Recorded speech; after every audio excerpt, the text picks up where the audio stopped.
Salut à tous, c'est Flippies, on se retrouve pour une nouvelle émission de mes lectures, et cette fois on va parler de celle du mois de novembre. Au programme comme d'habitude du manga et un comics, mais cette fois on va également parler d'une bande dessinée et d'un magazine.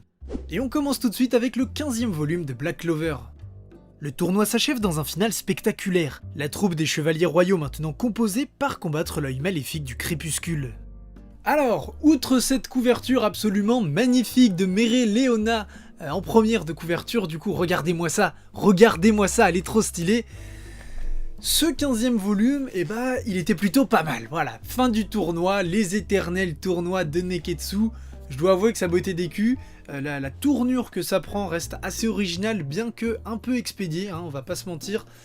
J'ai trouvé ça un peu vite bâché sur la fin. Mais bon, il y a du grand spectacle et c'est plutôt bien foutu. Après, ce que ça raconte, bon... voilà, on est sur quelque chose de très basique encore, j'en attends un peu plus de Black Clover, j'espère que ça peut aller plus loin, d'autant que là on a la troupe du coup des chevaliers royaux qui est constituée.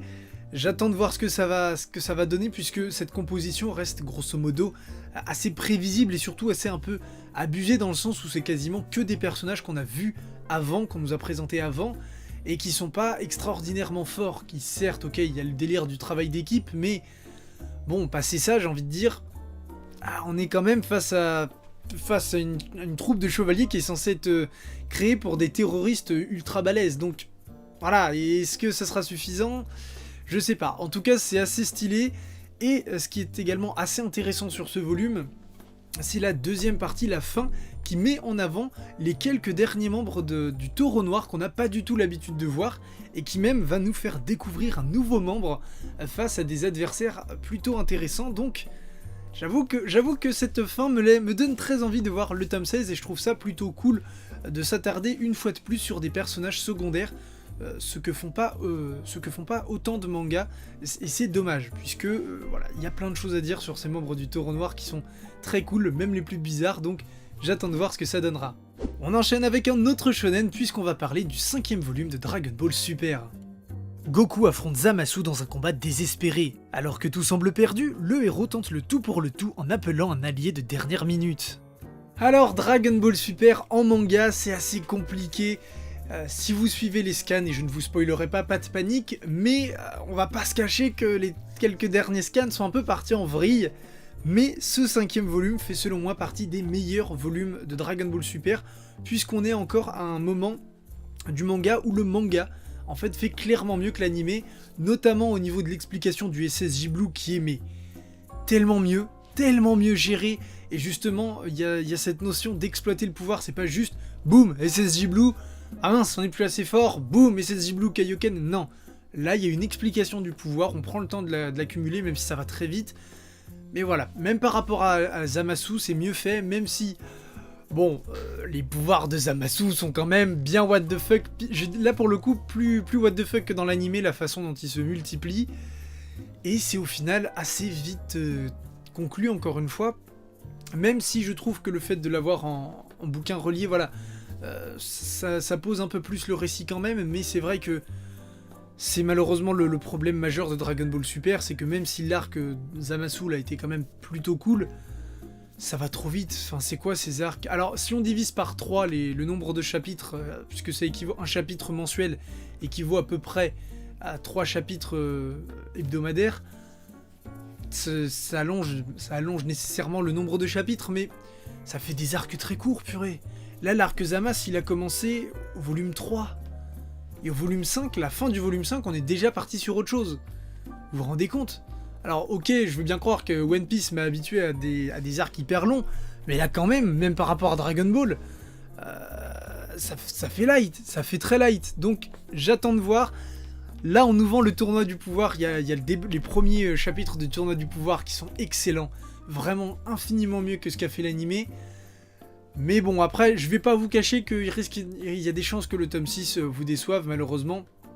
Mais je vais quand même essayer de suivre, ne serait-ce que pour le nouvel arc inédit qui a commencé en manga, et qui, j'ai envie de dire, voilà, Toyotaro, je te laisse ta chance, il y a moyen d'avoir quelque chose de très intéressant, puisque là, on va partir sur quelque chose qui n'a même pas été fait par l'animé. Donc, voilà, tournoi du pouvoir qui commence en manga... je pense que ça va être un mauvais moment à passer. Et on poursuit avec le 4e tome de Blue Giant par Shinichi Ishizuka. Dai s'apprête à partir pour Tokyo afin de devenir jazzman professionnel. Le jeune garçon va devoir redoubler d'efforts pour ne pas se faire engloutir par la capitale. Bon, vous me voyez venir si vous commencez à être habitué aux émissions lecture, mais... Oh Blue Giant, ah ça y est, c'est définitivement, je pense, la série que je kiffe le plus en ce moment. On a un tome très émouvant sur ce tome 4, qui va se concentrer justement sur l'entraînement de Dai pour qu'il puisse partir au Japon, pour qu'il ait le bagage nécessaire.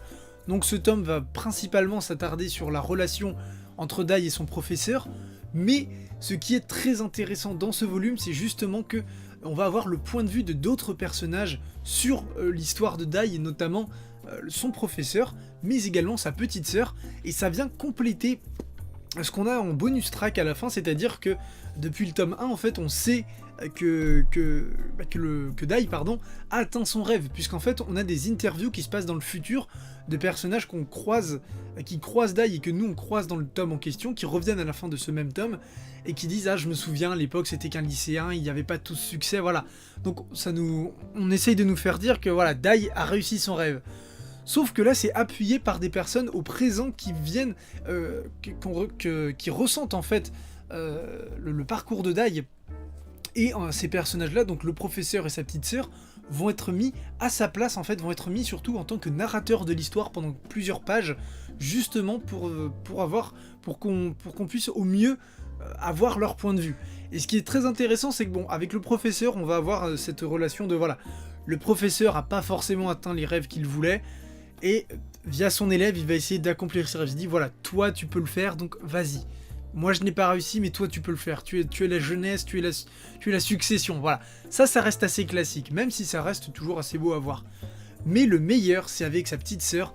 Et il faut pas que je vous spoile trop, mais en gros, via sa petite sœur, en fait, on va avoir quelque chose que je trouve super bien foutu. C'est-à-dire que si le parcours de Dai et son rêve ont quelque chose de très shonenesque, voilà, j'invente des mots, mais je veux devenir le meilleur du monde dans mon domaine, donc voilà, c'est Naruto, One Piece, Goku, voilà, c'est quelque chose de vraiment très basique à ce niveau-là, et on a le côté seinen qui revient derrière, avec sa petite sœur qui dit ok, c'est bien beau tous ces rêves-là, mais elle va prendre conscience, elle, très égoïstement, de ce que le rêve de son grand frère va impliquer. Et c'est tout à fait banal, c'est une conséquence banale de la vie, mais qu'on ne prend pas forcément la peine de prendre en compte dans les shonen, justement, puisqu'on est sur quelque chose de souvent plus épique, plus romanesque. Là, il y a quelque chose de très humain, et c'est beau à voir, et ça, franchement, c'est très difficile de vous en parler, parce que je veux pas vous spoiler, vraiment, je veux que vous découvriez cette scène par vous-même, mais cette scène m'a fait presque décrocher une larme, parce que elle surprend, en fait, je m'y attendais pas du tout, parce que c'est la famille, tu dis, voilà, la petite sœur, elle va accepter le rêve de son grand frère, elle va être fière de son grand frère, et elle prend conscience de quelque chose de tellement bête, de tellement évident, qu'on n'y fait même pas gaffe, et pourtant, c'est quelque chose de très important, et qui peut avoir de lourdes conséquences, entre guillemets, mais il faut pas que je vous en dise plus, parce que je vais vous spoiler, je veux pas... Donc voilà, lisez Blue Giant, j'ai envie de dire, on est rendu à 4 volumes, lisez Blue Giant, et voilà, c'est trop bien, donc je parlerai du 5 à coup sûr, mais je peux pas vous en dire plus. Donc, ici, pour terminer, on a un nouveau personnage musicien qui arrive, puisqu'on a une petite ellipse à la fin du volume, donc voilà, ça annonce du lourd. Je vous reparlerai de Blue Giant, sûrement sur l'émission de janvier, puisque ça sortira dans 2 mois. Et c'est un régal, c'est un régal. Et on termine les mangas avec Devil's Relics de Maître Gims. Dans un futur proche de la dystopie, Case, le héros, lutte de toutes ses forces pour protéger les personnes qui lui sont chères. Mais la quête des reliques pourrait bien bousculer ses derniers repères. Alors, Maître Gims déjà est pas le seul dessus, hein, c'est surtout le gros nom du titre, mais il y a également Darcy qui est son frère, il y a Yoshiyasu Tamura qui est au dessin, et également Morvan au dessin qui est un auteur de bande dessinée franco-belge notamment. Alors, Devil's Relic, qu'est-ce que j'en ai pensé, voilà. Moyen. J'étais assez curieux puisque, bon, je vais vous le dire cash, je n'adhère pas du tout à Maître Gims en tant que chanteur. Mais j'ai entendu justement via la sortie de son manga que le mec avait apparemment une culture manga assez impressionnante, du coup je me suis dit, pourquoi pas, clairement il y a moyen. Dans les faits, c'est pas mauvais, hein. Clairement c'est pas mauvais, mais c'est pas fou, clairement. En fait, le principal problème, je trouve, c'est que le manga se prend mais tellement au sérieux. Oh, et du coup, il nous lâche des phrases tout le temps, des espèces de morale, de dialogue, de l'amitié du truc, mais qui sonnent tellement nanar, tellement le truc se prend au sérieux dans des quêtes de destin, de reliques, de démons, de... Doucement, doucement, lève le pied, enfin... Ça fait très cliché sur certains passages, donc c'est notamment ça en fait dont souffre cette histoire, c'est que on sent beaucoup trop les inspirations en fait, ça s'inscrit trop ça prend trop facilement les sentiers déjà pris par ses prédécesseurs, c'est bateau. Après pour ce qui est du dessin, je suis pas hyper convaincu non plus, sans être moche là encore, c'est pas dingue, je trouve les mouvements des personnages assez rigides globalement. Ce qui est un peu problématique, sachant que le manga s'inscrit clairement comme un manga de plus ou moins de baston. En tout cas, il y aura des combats. Donc, voilà, mitigé. Très honnêtement, je sais pas s'il y aura le tome 2. D'autant qu'en fait, l'histoire nous introduit direct dans les premières pages avec les Devil's Relic. Ça revient dans le temps où ça fait je sais pas quoi et ça repart sur autre chose. Et en fait, on parle pas du tout des Devil's Relic dès le début, enfin dans tout le reste du volume. C'est assez confusant. Donc peut-être un tome 2 pour voir s'il y a moyen que ça soit plus clair quand même, histoire de lui laisser sa chance, mais honnêtement, il y a de fortes chances que cette série se fasse sans moi, parce que voilà, par exemple, voyez, il y a Blue Giant qui est tellement plus intéressant et original, je trouve. Voilà, et même à comparer, voilà, si on veut vraiment dire les Français qui font du manga, lisez Orion, lisez Radiant, voilà, je pense qu'il y a clairement mieux à lire avant Devil's Relic pour l'instant. Après, à voir. Il y a clairement moyen que la série s'améliore rapidement et prenne de l'expérience via son auteur et via le nombre de personnes qui travaillent dessus. Donc, affaire à suivre.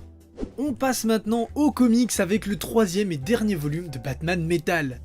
Barbatos et ses chevaliers noirs semblent inarrêtables. Alors que le multivers est sur le point de sombrer dans les ténèbres, la Justice League va une fois de plus prouver sa détermination à protéger le monde et même les univers.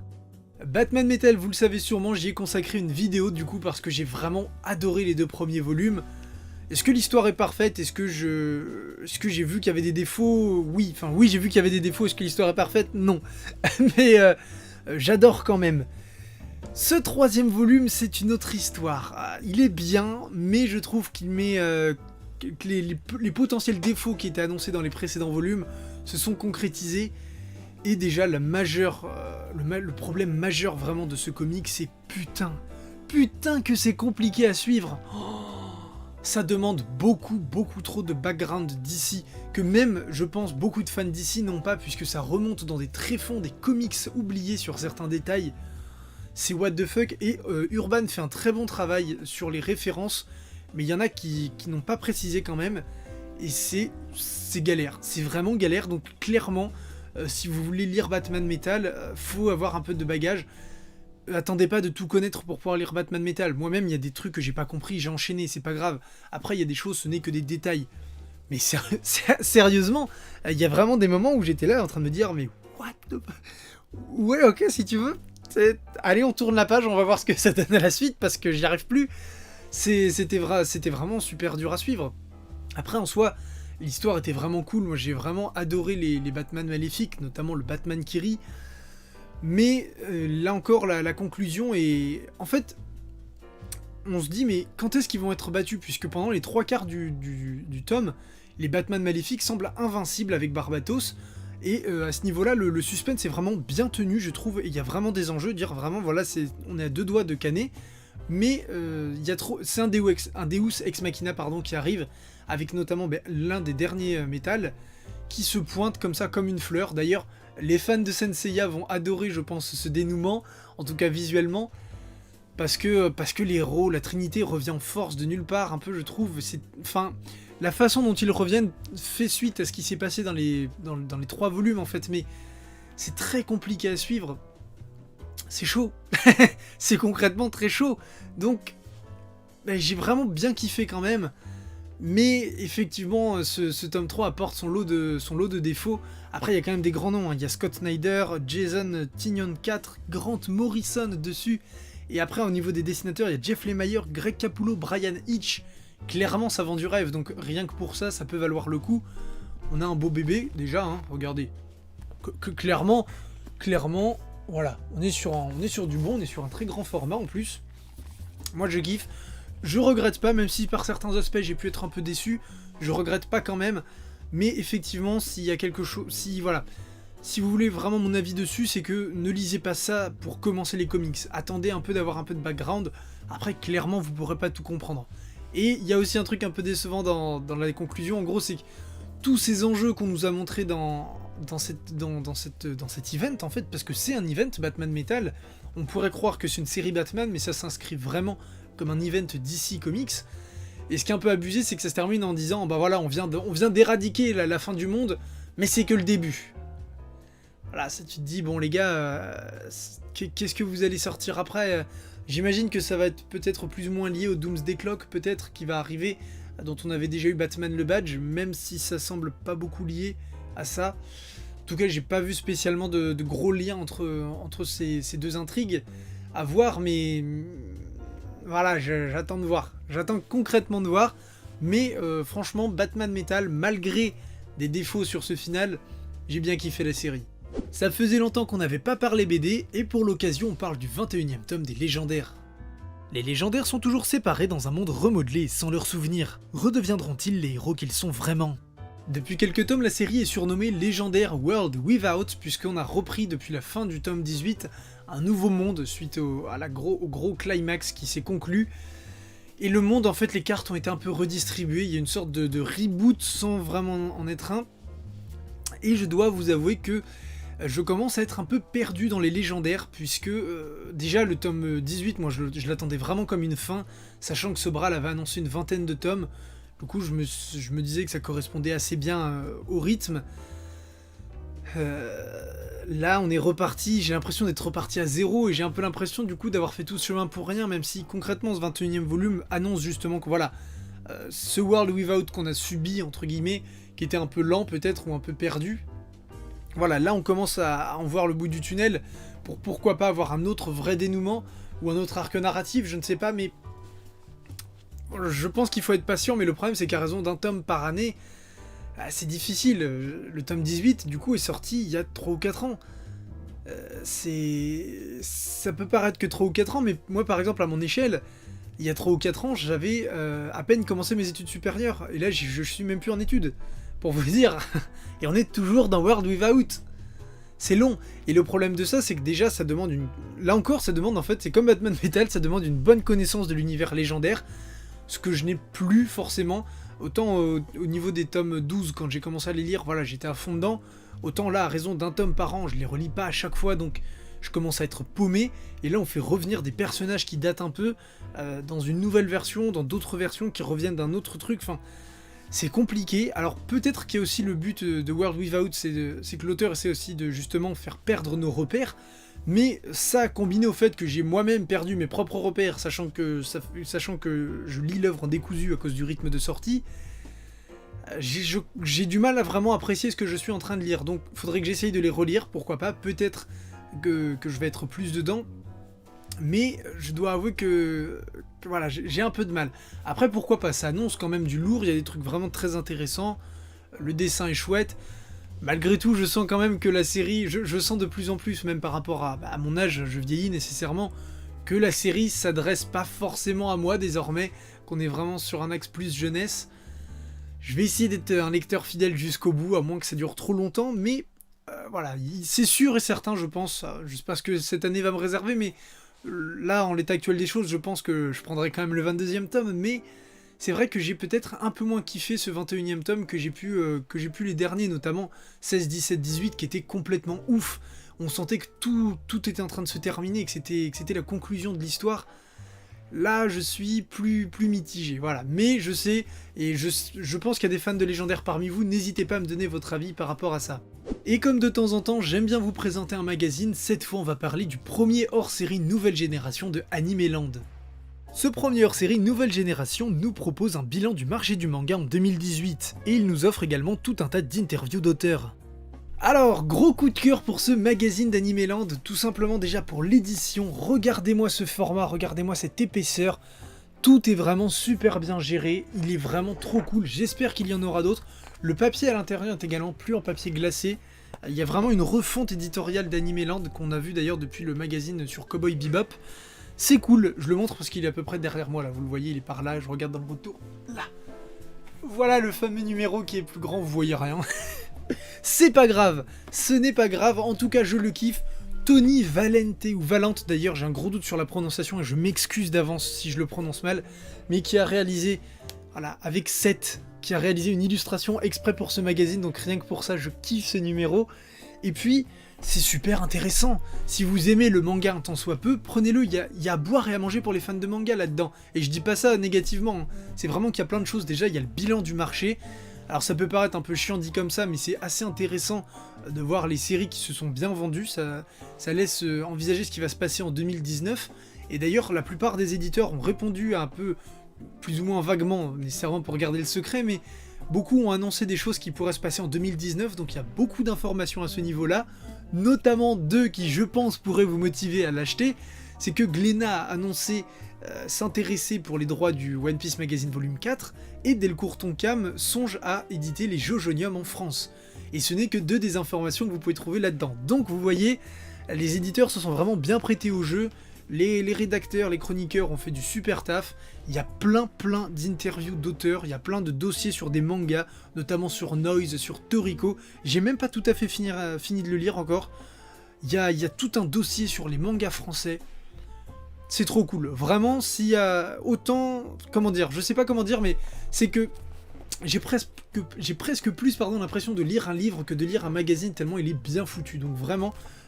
il est au prix en plus de quoi il est au prix de 11 € je crois à peu près. Voilà, c'est plus cher que la normale, mais clairement par rapport au nombre de pages, au contenu, ça vaut clairement le coup. Il y a une grosse interview de Tony Valente notamment, donc voilà, jetez-vous dessus si vous avez besoin de lecture, il y a vraiment plein de trucs, ce magazine est super intéressant. Voilà alors le bilan de cette émission, donc comme d'habitude le coup de cœur Blue Giant, cette fois on est au volume 4, et d'ailleurs le tome 3 est nominé dans la sélection officielle Angoulême. Ça fait super plaisir, ça fait putain de super plaisir. J'espère qu'il va avoir droit à quelque chose ce Blue Giant parce que c'est ouf. Et deuxième coup de cœur, c'est le magazine Animeland. Après, il y a petite déception au niveau des légendaires qui est un peu difficile à suivre. Pareil au niveau de Devil's Relics auquel j'ai pas nécessairement accroché. Bon, Dragon Ball Super, j'ai kiffé parce qu'on est encore dans une période qui est vraiment pas mal. Même si malheureusement il va y avoir un petit passage à vide d'ici, je pense au niveau des tomes 6 et 7 peut-être. Black Clover continue, franchement, voilà, on est sur quelque chose d'assez équivalent, je continue de bien kiffer cette série. Et puis Batman Metal, malgré un final pas exempt de tout reproche, j'ai quand même bien kiffé cet event. Et je pense que je vais compléter la lecture par le bouquin Multiversity qui devrait sortir très bientôt. Comme d'habitude, n'hésitez pas à me dire ce que vous avez pensé des bouquins dont j'ai parlé dans cette vidéo, si vous avez pu les lire. N'hésitez pas non plus à me conseiller, que ce soit en BD, comics, manga, voilà, s'il y a des choses que vous avez aimées, même des magazines pour le coup. Voilà, si vous avez des coups de cœur, n'hésitez pas à les partager en commentaire. Et puis nous, on se retrouve très bientôt pour de prochaines vidéos. Salut à tous! Merci d'avoir regardé cette vidéo. Pour plus de contenu, je t'invite à cliquer sur les vidéos qui s'affichent. Et pour ne pas manquer les prochaines, il te suffit de t'abonner et d'activer les notifications. Tu peux également nous retrouver sur Twitter, Instagram ou Facebook.